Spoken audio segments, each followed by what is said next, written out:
তাহলে এই নরপিচাস, তুই আমার সন্তানদের বুকে কেন গুলি করলি?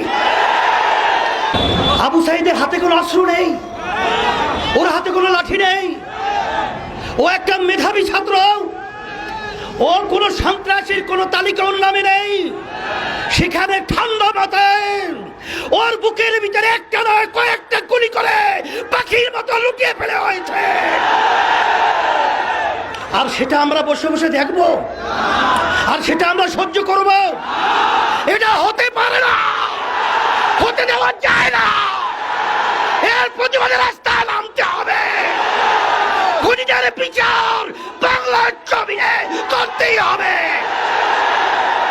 আজকে এই প্রতিবাদ এবং এই বিক্ষোভের পূর্বে এই সমাবেশে বক্তৃতা দেওয়ার মতো কিছু নেই।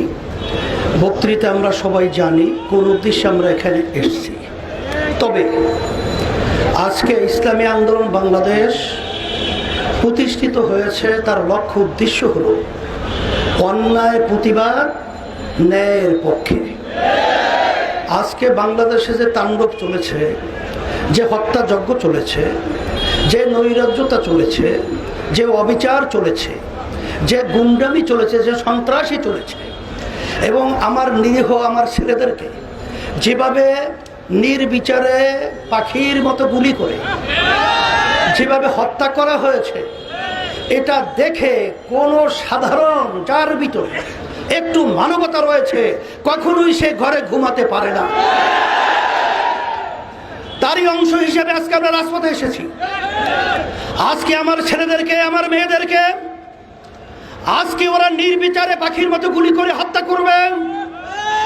আমি বিশেষ করে আমার ছেলেদের, আমার মেয়েদের গার্জিয়ানদেরকে, অভিভাবকদেরকে বলবো, আপনার সন্তানদেরকে রাস্তায় গুলি করবে, হত্যা করবে, আর আপনারা ঘরে থাকবেন, এটা হতে পারে না। আপনারা আসেন, আমরা আমাদের সাথে আছি ইনশাআল্লাহ।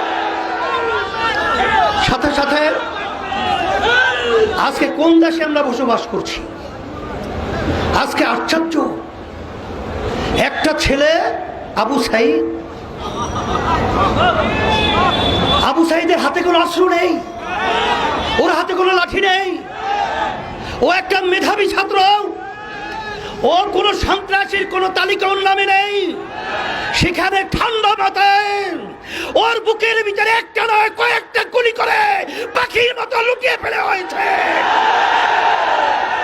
আর সেটা আমরা বসে বসে দেখবো, আর সেটা আমরা সহ্য করব? এটা হতে পারে না, হতে